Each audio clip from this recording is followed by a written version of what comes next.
Indonesia merupakan salah satu negara yang memiliki keanekaragaman hayati yang tinggi. Keanekaragaman hayati ini tersebar di seluruh wilayah Indonesia.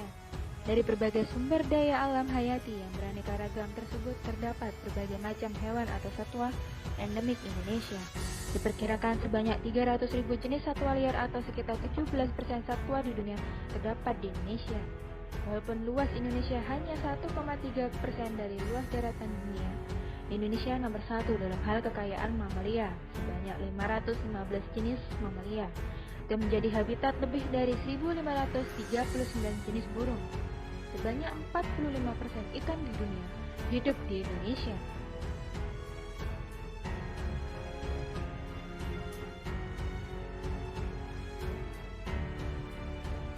Meskipun kaya, Indonesia dikenal juga sebagai negara dengan memiliki daftar panjang tentang satwa liar yang terancam punah.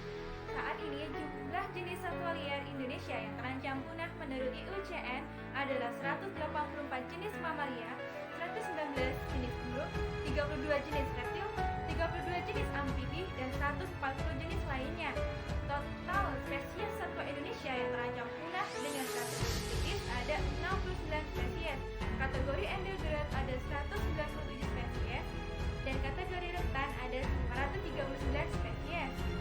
Satwa-satwa tersebut benar-benar akan punah dari alam jika tidak ada tindakan untuk menyelamatkannya. Maka dari itu, kita semua harus segera menyelamatkan satwa liar yang ada di Indonesia ini. Perdagangan satwa liar adalah bentuk kejahatan transnasional yang sangat serius dan terkait dengan bentuk-bentuk kejahatan yang lain, seperti korupsi dan penguatan jaringan kriminal internasional. Adanya serangan harimau, gajah, monyet ekor panjang ke lahan garapan manusia adalah akibat dari perebutan ruang hidup antara manusia dan satwa liar. Eksploitasi besar-besaran terhadap sumber daya alam khususnya satwa langka menjadi mata pencarian utama di beberapa kalangan masyarakat.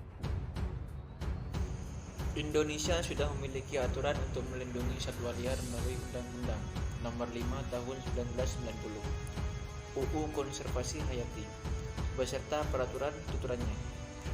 Isu utama dalam konservasi adalah mencegah kepunahan yang dapat terjadi di semua tingkatan keanekaragaman hayati baik ekosistem, spesies maupun genetik. Kepunahan, terlebih yang bersifat massal, harus dicegah. Kejahatan perdagangan satwa liar dilindungi di tanah air, menduduki peringkat ketiga setelah kejahatan narkoba dan perdagangan manusia. Nilai transaksinya diperkirakan lebih dari 13 triliun rupiah per tahun. Konservasi satwa terancam oleh perburuan dan perdagangan liar. Belum lagi ancaman fragmentasi habitat dan konflik perebutan ruang antara manusia dan hewan. Tren lain yang tengah berkembang ialah perdagangan satwa dilindungi secara daring. Rasio mengatakan dalam 6 bulan terakhir terdapat 532 postingan di internet yang terindikasi perdagangan satwa liar. Sebab itu, selanjutnya, cara-cara penanganan perlu dilakukan secara kolaboratif dengan bijak. Penegakan hukum harus lebih diterapkan lagi secara tegas. Penyebab kepunahan satwa liar di antaranya yaitu yang pertama adalah berkurang dan hilangnya habitat, yang kedua perdagangan satwa liar, yang ketiga pemburuan, perubahan penggunaan lahan, daratan dan lautan, yang keempat eksploitasi organisme secara langsung, yang kelima perubahan iklim, yang keenam polusi, dan yang terakhir adalah spesies invasif.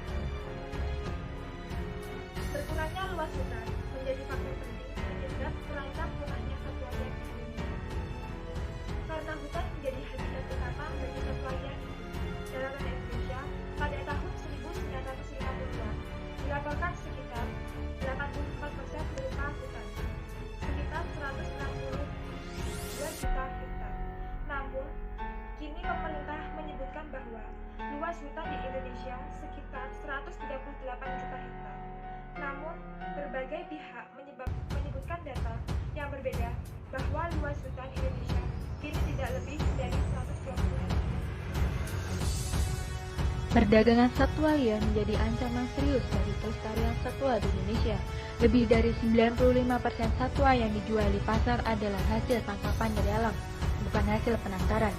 Sebanyak 40% satwa liar yang dagangkan mati akibat proses penangkapan yang menyakitkan, pengangkutan yang tidak memadai, kandang sempit dan makanan yang kurang. Sebanyak 70% primata dan kakak tua yang dipelihara masyarakat menderita penyakit dan penyimpangan perilaku. Menurut Undang-Undang Nomor 5 Tahun 1990 tentang Konservasi Sumber Daya Alam, Hayati dan Ekosistemnya, perdagangan satwa liar dilindungi adalah tindakan kriminal yang bisa diancam hukuman penjara 5 tahun dan denda 100 juta. Pemerintah Indonesia menetapkan bentuk perlindungan satwa liar ke dalam dua macam, in situ dan ex situ. Selain itu juga ada solusi dari tim kami, yaitu Preservation, Education, and Website Dissemination. Penyuluhan dan edukasi bertujuan untuk menanamkan kesadaran dan pentingnya konservasi satwa liar. Dengan adanya website khusus untuk peduli satwa, maka akan mempermudah penyampaian informasi dari masyarakat kepada pihak terkait maupun sebaliknya.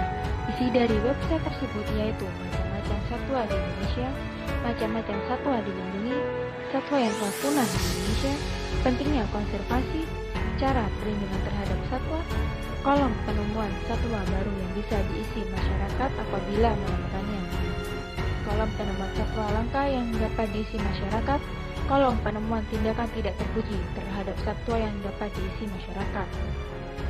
Di dalam website juga terdapat link akun sosial media seperti Facebook dan Instagram yang dikhususkan untuk informasi satwa. Hal ini dikarenakan memanfaatkan era masyarakat milenial yang lebih sering aktif di media sosial.